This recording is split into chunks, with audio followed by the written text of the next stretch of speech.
bisa. Sangat beragam ya. Jadi nggak cuma di bidang dasar yang ini, dasar yang PPT ini aja.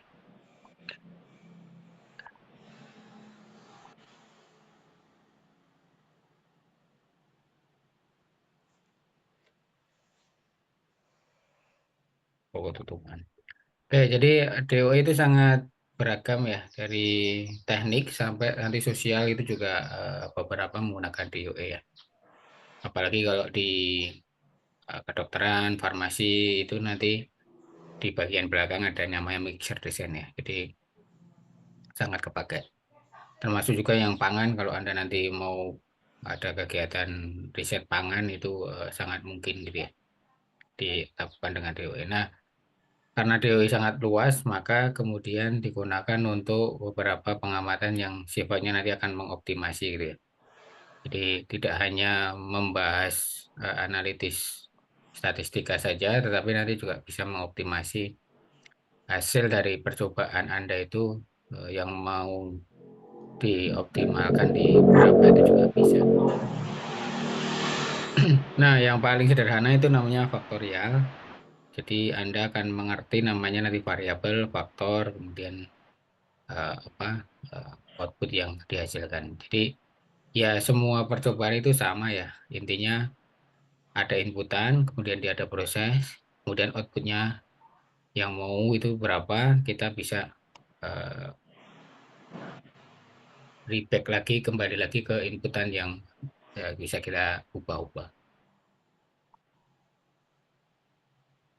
Kemudian di proses ini ya kita tidak tahu gitu ya, karena banyak sekali yang meninjau beberapa variabel atau level yang mau kita cari gitu ya. Jadi proses ini kemudian menjadi sangat rumit ketika variabelnya menjadi semakin banyak dan mana yang harus kita pilih gitu ya. Karena tidak mungkin semuanya variabel kita pakai.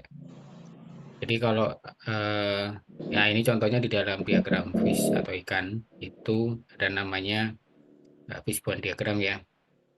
Pengujian terhadap epoksi atau suatu apa cairan ini ya perekat gitu ya itu ternyata sangat banyak sekali faktornya ya, dari mesin, kekuatan manusia, metode yang digunakan, waktu, finishnya gitu ya, finishingnya seperti apa, kemudian ada material yang dipakai seperti apa, lingkungannya yang mempengaruhi juga sangat bisa mempengaruhi kinerjanya, termasuk mekanikal alat yang digunakan seperti apa gitu ya. Nah itu menjadi sesuatu yang sangat mahal percobaannya. Karena apa? Karena kalau kita harus mempelajari ini gitu ya, keterampilan seseorang, kesabaran seseorang itu kan mau nggak mau kita harus bisa mengukur gitu ya. Bagaimana mengukur kesabaran seseorang? Ya orang yang paling tahu ya bosnya biasanya gitu ya, atau mandornya gitu ya. Nah itu kemudian sulit gitu ya. Kemudian misalnya apalagi nih, kalau yang bisa terukur mu gampang gitu ya, rasio, kemudian ini ya sending atau apa itu penambahan bahan yang ingin ditambahkan gitu ya. Filler, hardenernya aja mungkin bisa mahal gitu ya. Kemudian temperatur, humidity ini kan juga akan selalu diukur gitu ya supaya cepat mengeringnya misalnya gitu ya. Nah, itu menjadi sangat mahal. Nah, makanya kemudian kita harus membagi mana yang variabelnya itu yang bisa dikontrol gitu ya. Contohnya yang ini yang tetap gitu ya. Atau yang tidak bisa dikontrol gitu ya. Yang tidak bisa dikontrol pun mana yang bisa dikontrol dan mana yang tidak gitu ya. Contohnya tadi ya, kesabaran itu kan nggak bisa dikontrol. Nah, kemudian yang bisa dikontrol ya misalnya tadi ya temperatur, humiditas gitu ya, itu sangat masih bisa dikontrol. Kemudian international univariate gitu ya. Jadi yang contohnya ada variasi di sini gitu ya. Misalnya apa? Pencampurannya gitu ya. Kadang menggunakan jenis pelarut yang berbeda pun juga ini sangat bisa mempengaruhi gitu ya. Contohnya kualitas cat kalau Anda menggunakan thinner yang murahan, yang teknikal atau yang bagus, yang good quality gitu ya. Nah, itu juga sangat bervariasi. Makanya kemudian kita akan membatasi. Biasanya Anda akan diminta sama pembimbing apa sih yang menentukan hasil percobaan Anda itu berhasil atau gagal gitu ya. Ya, kita harus mengambil faktor-faktor yang dominan di dalam penelitian atau percobaan Anda. Nah, contohnya ya tadi ya temperatur gitu ya, campurannya, kemudian metode pengaplikasiannya itu sangat beragam.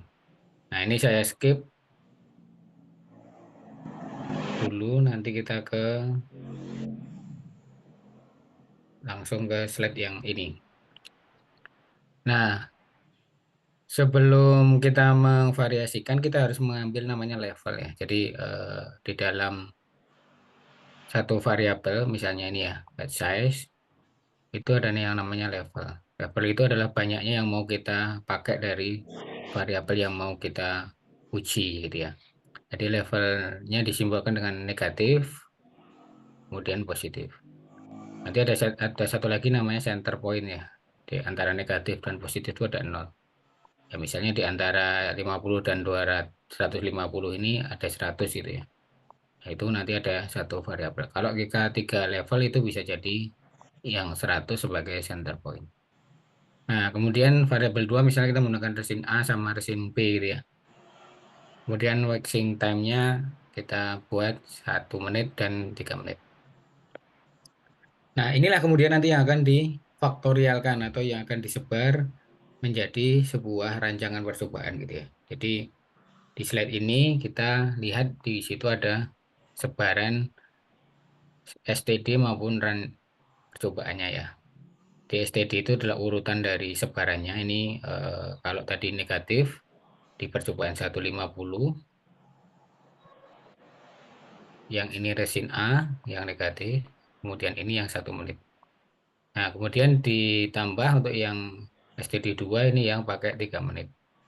Ini pakai yang B, tapi pengeringannya 1 menit. Ini yang B, tapi 3 menit. Demikian juga ini yang 150 ya. Ini A, ini 1. Dan seterusnya sampai ini 150. Ini B,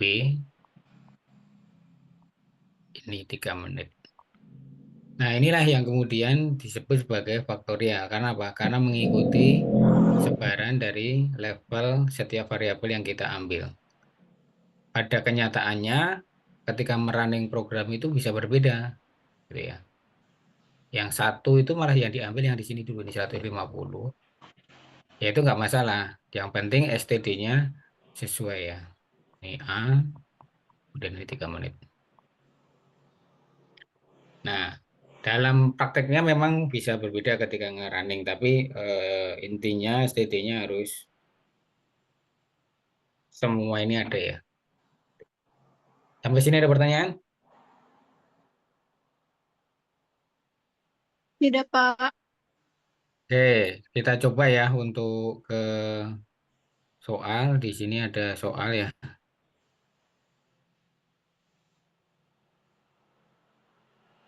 Nah, sebelum ke soal ada namanya replikasi. Mungkin saya jelaskan sedikit. Apa itu replikasi? Yaitu pengulangan ya bahasa Indonesianya.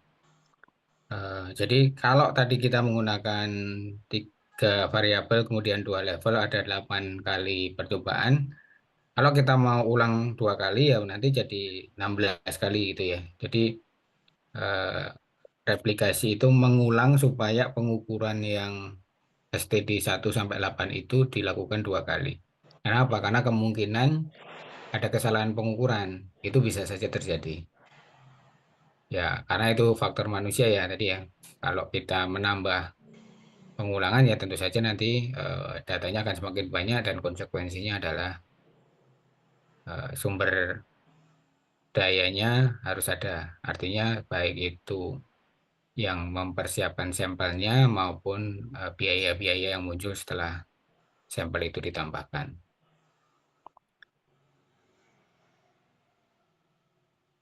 Nah, kemudian nanti ada randomisasi. Randomisasi itu tadi ya, STD-nya diacak lagi. Kemudian nanti ada blocking. Blocking nanti minggu depan saja. Jadi blockingnya nanti kita lihat berdasarkan kemampuan dia bisa mengambil sehari itu datanya berapa. Contoh blocking itu kalau Anda nanam gitu ya, satu di tengah sawah sana, satu di pinggir yang masih ada pepohonan, pohon kelapa gitu, itu ada blocking namanya. Nah, kemudian rumusan dari faktorialnya itu kita bisa nyatakan dengan 2K faktorial ya, karena apa? Kita menggunakan dua level dan K sebanyak 3 variabel ya. Jadi faktor ini atau bahasa lainnya adalah variabel.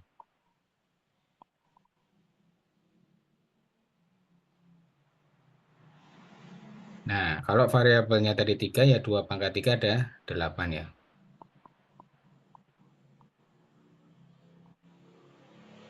Kalau nanti direplikasi dikalikan 2 ya 16. Nah, makanya datanya nanti semakin banyak. Kalau tadi kita menggunakan 3 level, 3 variabel, nanti ada 27. Nah, ini tergantung kita menggunakan levelnya itu berapa ya. Jadi tinggal nanti kombinasinya tinggal dipangkatkan saja. Nah, ini contohnya ada percobaan mengukur sebuah yield dari suatu percobaan pembuatan cat ya secara batch. Jadi mesinnya dioperasikan pada temperatur 225, tekanannya 4,5 bar, menghasilkan yield yang 90 kilogram. Kemudian untuk meningkatkan hasil produk atau mengoptimasi ya bahasanya, percobaannya akan dilaksanakan dengan 2 kali pangkat 2 dan 2 ulangan. Jadi akan ada 2 replikasi. Kemudian diambillah level tidak 225 tapi 200 dan 250. Jadi di antara 225 di bawahnya dan di atasnya 225 ini. Kemudian tekanannya juga sama 4,0 dan 5,0.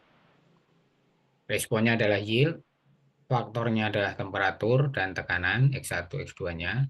Levelnya untuk temperatur 200 dan 250, kemudian tekanan 4,0 dan 5,0.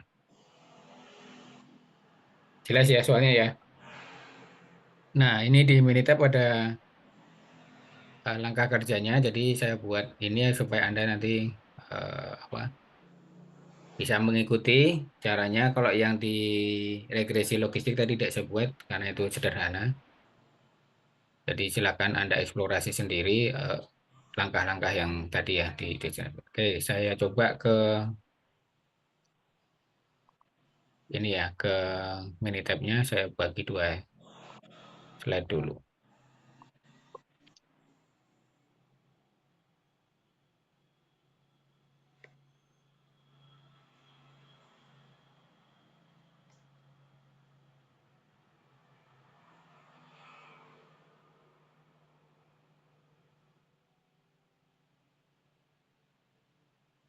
Sudah terlihat 2 layarnya? Sudah, Pak. Oke, jadi kita ikuti langkah cara membuat faktorialnya ya. Di sini ada DOE, di bawahnya regresi itu ada DOE, kemudian faktorial, kemudian create factorial design. Nah, pilih yang 2 level faktorial. Kalau yang 3 level nanti pakai general full faktorial yang di belakang ya. Nah, kita pakai yang ini, kemudian kita pilih yang ini nih, desain. Kita ambil karena tadi replikasinya itu 2, kita harus ubah menjadi 2. Sudah ada blocking, berarti blockingnya 1 saja. Nanti datanya 8 ya, karena ini runningnya 4 kalau 1 kali replikasi, kalau 2 replikasi berarti 4 kali 2 ada 8. Nah, kemudian kalau sudah nanti faktornya akan muncul, bisa diklik. Ini ditulis saja, diganti menjadi temperatur dan pressure ya, atau tekanan. Datanya itu yang numerik, bukan yang teks, karena kita pakai data angka, bukan data huruf. Kemudian low-nya ya kita isi ya. Di sini 200 dan 250, kemudian ini 4 dan 5 ya. Nah, ini diisi. Kalau nggak Anda isi, nanti ini hanya muncul ya kayak gini, negatif satu sama satu. Kalau nggak percaya, ya Anda coba aja. Nah, udah ini di oke. Kemudian Anda boleh eksplorasi, kayaknya ini nggak usah ya. Nah, kalau nggak dirandomisasi, ini di-uncheck supaya kita bisa gampang mengisi. Tapi nggak usah lah, ini tetap di random aja supaya Anda nanti ngerti bedanya ya. Oke, kalau udah di oke, nanti akan ada ini ya, STD order, run order. Run order itu malah yang datanya urut, yang STD order yang datanya diajak. Isonterploin-nya itu tidak ada, bloknya juga tidak ada. Nah, sekarang datanya tinggal ini aja.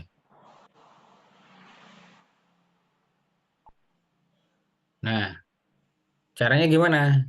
Karena di sini yield-nya itu tidak dimunculkan datanya, kemudian saya pakai yield-nya itu yang ini ya, data C07 ya. Jadi saya pakai C07 ini sebagai data yang nanti akan diinput.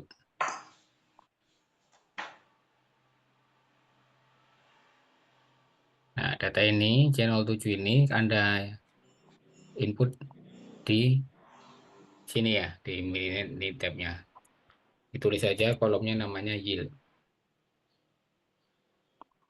Kemudian cara ngisinya gimana? Cara ngisinya gini. Tolong perhatikan baik-baik. Di sini ada STD order ya. Di sini juga ada STD order. Di sini mula-mula 7. Di sini mula-mula 2. Kalau run-nya ini sama. Di sini mula-mula 1, tapi di sini juga mula-mula 1.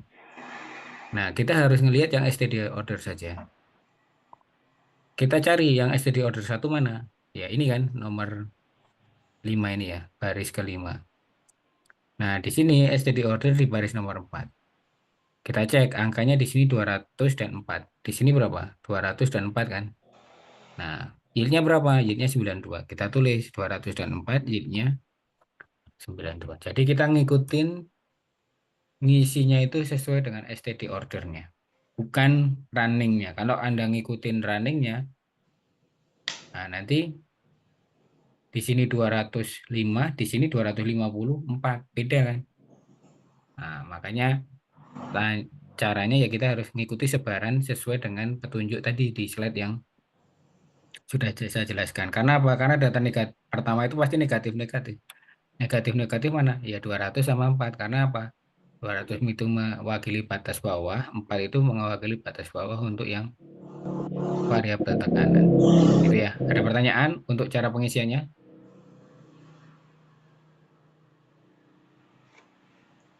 Nggak ada? Kalau nggak ada kita lanjut. STD 2. STD 2 di sini 254. 2 STD 2, nah ini yang paling atas 254. Berapa STD 2 itu? 97. Anda tulis 97. Dan seterusnya STD 3. Ini ya 205, 85.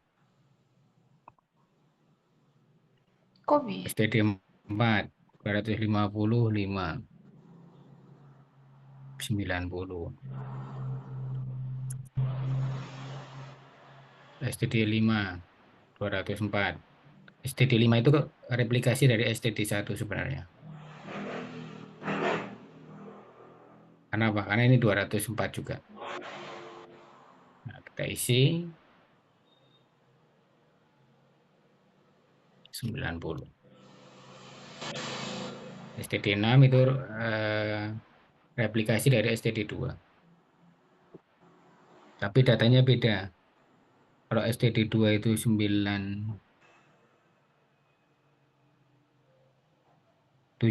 kalau STD 6 101.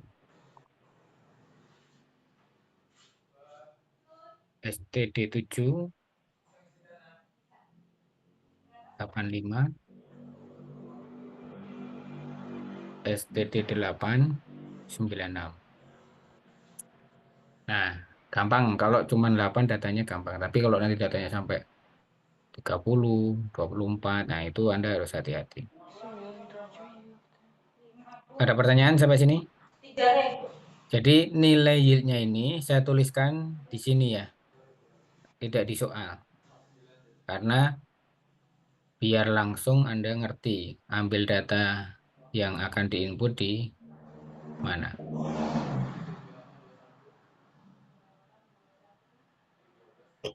Oke, silakan saya tunggu 2 menit. Kalau belum, ikutin langkah kerja slide sebelumnya, kemudian inputkan data yieldnya yang di kolom C07. Sebelum nanti saya running 7.10 ya. Saya kasih waktu 2 menit.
Bentar ya.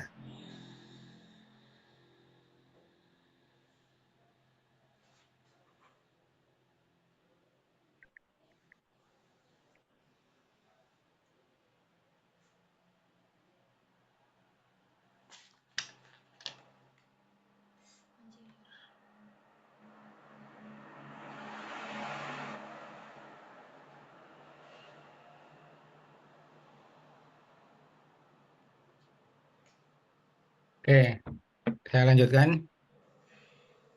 Nah, ini tinggal di run ya. Tinggal di running. Caranya ini ya.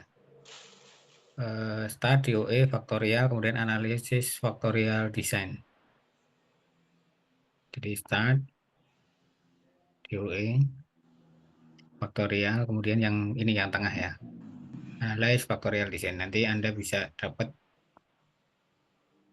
ini ya, apa jendela respons untuk analisis faktorial design. Nah, kenapa nggak muncul yang C1 sampai C6, Pak? Ya, karena yang kita inputkan kan hanya C7 ya. Kalau yang C1 sampai C6 itu sebaran dari softwarenya. Tinggal diklik aja, kemudian mau dilihat confidence intervalnya silakan. Mau dilihat Pareto ini harus diklik ya. Dan grafiknya ini empat-empatnya silakan. Ini mau dilihat residual versus variabelnya juga silakan. Kalau udah nanti tinggal di oke. Sama seperti tadi, nanti kita akan lihat di grafiknya yang di atas ini ya.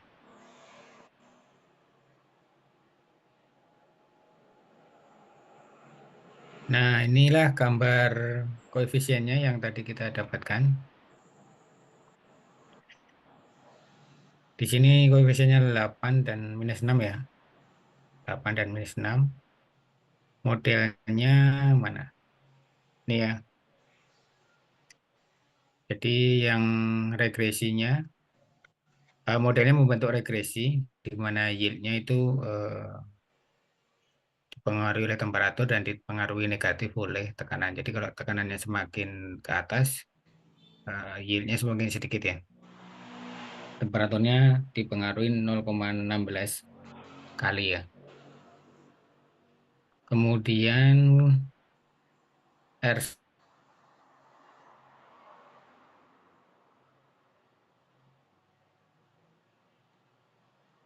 square-nya 87,72 ya cukup kemarin. Modelnya itu model linear. Jadi bukan model yang apa? Jaringan saya nggak stabil. Modelnya bukan model yang polinomial atau order 2 dan order 3 bukan, tapi yang model linear. Jadi yang Anda lihat di sini ini kan hanya fungsi temperatur pangkat satu dan tekanan pangkat satu. Yang interaksi ini tidak ada nilainya. Kenapa? Karena nilainya nol dan di sini lihat p-value-nya yang interaksi itu 1,0. Berarti dia di atas 0,05, maka tidak signifikan. Nah, ini Paretonya tadi yang kita checklist menyatakan bahwa dia melebihi nilai F tabel. F tabelnya itu 2,6 2,776. Kalau mau lihat F value-nya ya ini ya, yang temperatur 18, yang tekanan 10. Jadi di atas 2,77 makanya kemudian signifikan. Kemudian ini data histogramnya atau sebaran normal probabilitasnya. Ini yang versus fits-nya. Jadi fits-nya itu juga bagus polanya. Kemudian versus ordernya dia zigzag berarti juga bagus. Histogramnya paling besar didominasi oleh yang di nol. Berarti memang datanya ya apa bagus gitu ya.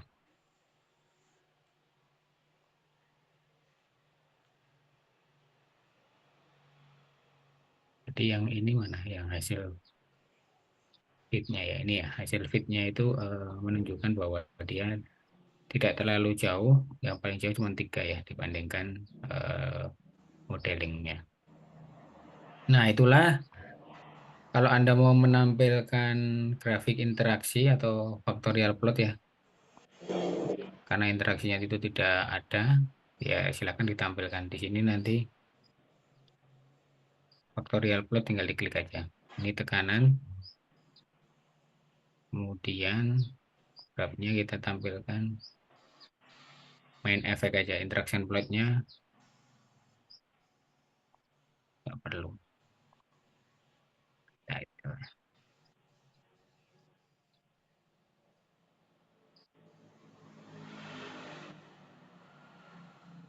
Jadi, oke. Nah, interaksinya gini ya, atau pola efeknya itu kalau temperatur naik, sedangkan kalau tekanan dia turun. Jadi naiknya temperatur menaikkan yield, naiknya tekanan menurunkan yield. Interaksinya tidak ada, jadi tidak ada garis apa perpotongan antara biru dan ini ya merah. Kalau ada perpotongan berarti dia ada interaksi.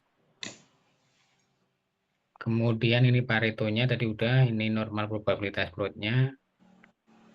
Saya kira itu ya contoh penggunaan DOE untuk eh, faktorial. Nanti ada faktorial yang lain juga di slide-slide berikutnya. Sampai sini ada pertanyaan dulu. Kita sampai pukul berapa? 17.30 ya.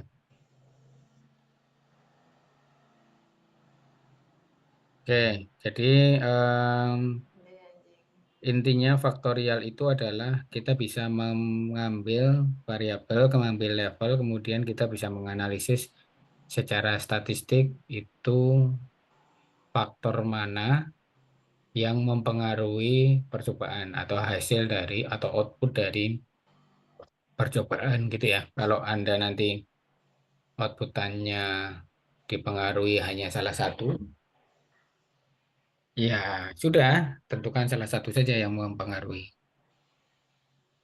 Tapi di dalam pengambilan levelnya Anda harus assessment dulu ya. Assessment itu ibaratnya ya kita memperkirakan di mana sih titik yang akan kita ambil. Jangan sampai titik levelnya itu terlalu berbeda jauh kayak tadi ya. Titik optimalnya itu 225. Kemudian kita mengambil suhu di bawah 100. Nah, itu kan tidak tercapai. Karena dulu pernah mahasiswa saya mengambil level yang jauh sekali, bahkan levelnya itu sampai 5.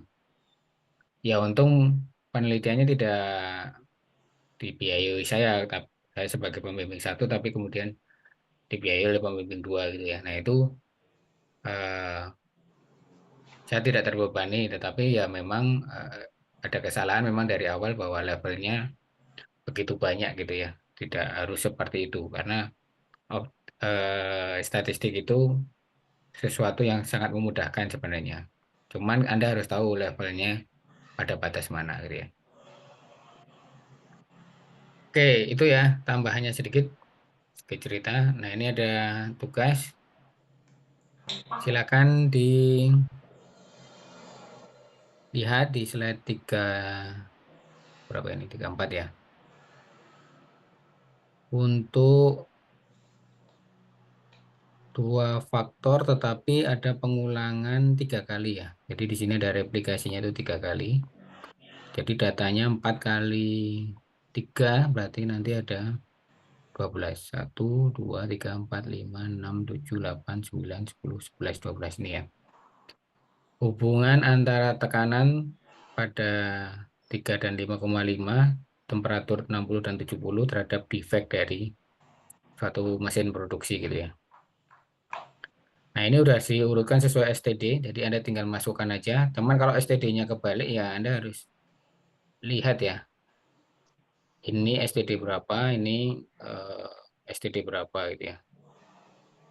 Atau di PPT-nya STD yang atas itu STD miliknya berapa. Ada pertanyaan untuk soal tugas 3 ini? Tidak, Pak. Recording stopped.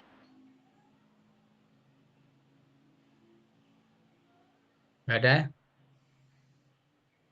Oke, silakan nanti dibuat mini tab-nya. Anda kerjakan di dalam Word, dikumpulkan nanti hari Jumat ya, jam 5 maksimal. Em, Kalau bisa nggak usah banyak-banyak ini ya, kertas. Satu soal satu lembar saja, boleh 1 lembar di depan atau bolak-balik boleh. Nanti tinggal di, ini aja ya, di staples atau di clip gitu ya. Tinggal dikumpulkan, dikasih nama dan dikasih name. Nanti biar langsung dikoreksi. Yang tadi perlu di screenshot kan soalnya, soal satu tugas 1, 2. Nggak usah ya, udah screenshot di di layar, silakan bisa Anda tuliskan ulang di lembar soal tugasnya.